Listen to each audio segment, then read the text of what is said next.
Liverpool versus Crystal Palace. Yeah, Liverpool in that top five race as well, like we just discussed with Manchester United.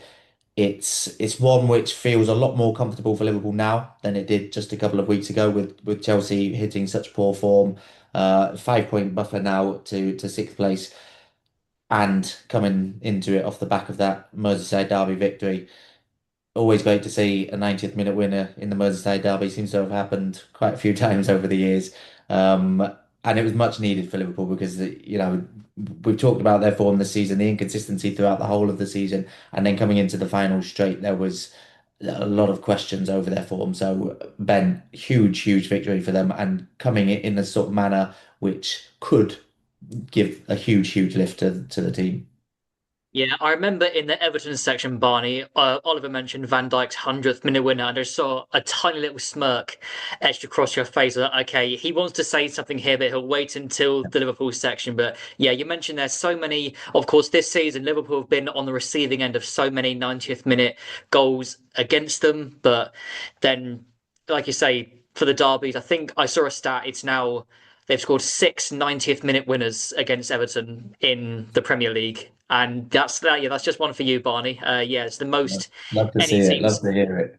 most that any team scored against another in Premier League history. But yeah, the manner of that victory was just, as a Liverpool fan, you couldn't write it. It's a cliche, but you couldn't really write it how they won it with a brilliant Van Dijk header right at the end. But obviously there is a big concern coming into this Palace game, not just the head-to-head against Palace, of course, beating them in the EFL Cup, Community Shield, and Premier League in the last 12 months. So poor head-to-head is Myla Sarr loves a goal against Liverpool, so I think you should place a bet on that right away. Sarr to score this weekend, and of course it'll be against Freddie Woodman. It looks like he'll be in goal. Of course, doesn't look like Alisson's going to be back for this one. Mamadashvili got that deep wound to the knee in the process of trying to stop Beto's goal last weekend. Reports are saying he could be out for between 2 to 4 weeks. So we'll see if he's back for Man United. We'll see if Alisson's back for Man United. Could be Freddie Woodman in goal again then. But of course, I think when he came on in the derby, he didn't have a whole lot to do. But what he did do, he did well. He did professionally. So I don't think there are any huge concerns either in or outside of the of Anfield about Woodman being in goal this weekend. You might be able to tell me better, Barney, but I think yeah, he'll do a solid job. The ironic thing is he made his full debut against for Liverpool in the EFL Cup loss to Palace in October, but that was a game where yeah, Slot's team selection was just okay. Sack off the League Cup because yeah, I can't remember exactly who started, but I know it was a proper second string selection from Slot back then. But of course now, yeah, Liverpool got that breathing space in the top five race. Feels like the pressure has been eased ever so slightly on Slot, not hugely. I think a lot of fans would still be happy to see the back of him, but the manner of that derby win, a good win against Fulham the previous weekend, it's just eased it ever so slightly. And if they can get this top five, then the board have a massive decision to make, but things are looking slightly rosier right now for Liverpool. Yeah, Matt, I can see in your notes, does Slot keep his job? I was going to ask you, yeah, what do you think? Well, for me, I discussed this last week a bit. I think he does. Yeah, I think a title-winning manager deserves a season. And I think what a lot of people forget is Klopp had these seasons. There was 2 or 3 seasons that Klopp had, usually after a really good season as well, like it has been with Slot, where Liverpool were fighting for the Champions League, not the Premier League title.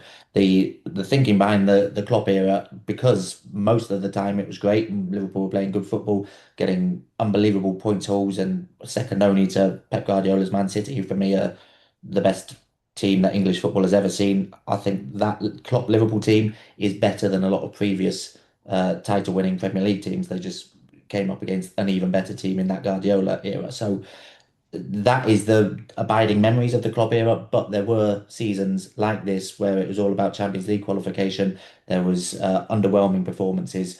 Obviously, the different context to this is it comes after a record-breaking summer spending spree. It comes with a manager who's not as embedded yet in the club, despite winning the title. It comes with a manager who, uh, not to be harsh to him, but doesn't have the same charisma as Klopp, mainly because I don't think many people do. I like Slot. I like the way he dealt with the media last season, especially this season. I think there's been frustration. There has been from me and certainly from other fans. I think that he's maybe mentioned a few too many excuses too often in post-match press conferences. So I don't think he's dealt with the media quite as well, and his decisions haven't been as good and game-changing this season as they have last. That's all undeniable. But for someone who's won the title 12 months ago, um, I just think he and all the mitigating factors that come along this season, which we talked about last week. I think he deserves more time, and I think I would have been saying that even if we didn't finish in the top five. But now Champions League qualification is secured. For me, I think it takes more than that to sack a title-winning manager. Yeah, it's obviously been a poor season, isn't it? But I think that's the point you've made. If Liverpool were sitting, I know you say you'd think that if they weren't in the top five, but Liverpool were sitting ninth or tenth in the league, and Yeah, 6 or 7 points off, it's different, isn't it? It's I think that's the point. Taking it back to when United lost Ferguson, everyone seemed to think that the gripe was that United weren't winning league title after league title after league title. No, it wasn't that. It's you can't go from first to 14th, 15th, 7th, 8th. If you're going to have a bad season, like you said, just make sure you finish in the top 4 or 5, depending on obviously what will bring Champions League. And yeah, I would think you probably would keep Slot. But what will be interesting is next season, if you were to start badly, it'd obviously give the owners a bit of a decision to make, maybe. Yeah, I think that's the point. I think keep him this summer, give him a bit more time to mold this largely new squad, considering how many players came in last season, more into his image. There will need to be more additions this summer as well. So there's going to be more changes he needs to come to terms with. That's part of his job. But obviously there is an expiry date and a time limit on how long you can wait for him to do that and make those changes. Liverpool should be back challenging towards the top of the Premier League title again next season. And if they're not, then for me the questions would have to be asked a bit more firmly. But I'm certainly not in the camp where I'm demanding him gone anytime soon or feeling that this season is like nothing we've seen under Klopp a couple of times as well. So I'd be interested to hear from.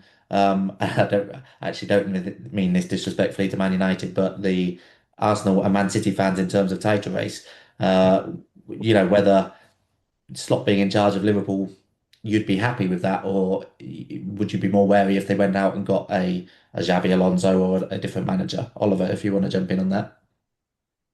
Yeah, I think it's difficult to say really. I think Slot's still a decent manager. I think people have got to give him credit for what he did in the first season. And if they do get Champions League football, then fair play to them. So I think if someone say a Xabi Alonso came in, it would probably be equally as good a manager, maybe slightly different style of football. But in terms of challenging for the title next season, it's the aim. Whoever comes in as Liverpool manager, the aim is to win the title. So yeah, I think Slot's.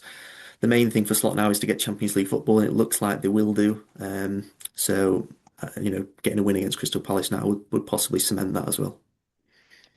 Yeah, it's a pretty good game for them, isn't it, Ben? At home to a Crystal Palace side with nothing really to fight for in the Premier League and all focus on Europe now.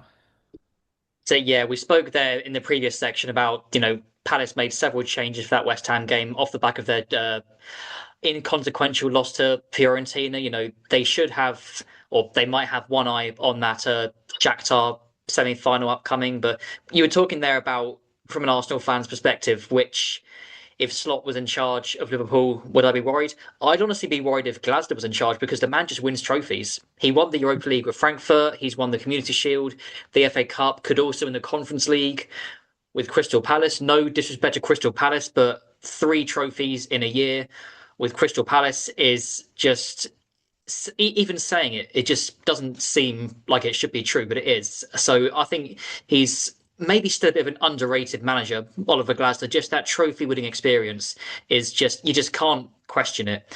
And it's a bit of a, obviously the big concern for Palace this weekend is, will Adam Wharton feature? He's been struggling with that adductor issue ever since he left the England camp. If he does play, could be a potential audition for a move to Anfield this summer. Of course, you were expecting Liverpool will make at least one big midfield signing, whether that is Adam Wharton or someone like Elliot Anderson. Will yeah, remains to be seen. But even though they haven't got much to fight for in the Premier League, they are unbeaten in four now in the league. So, they're finishing, I think finishing with a flourish is a bit too far-fetched to say, but yeah, if they can push for that top half place and win the Conference League, then Glasner is really leaving on a high.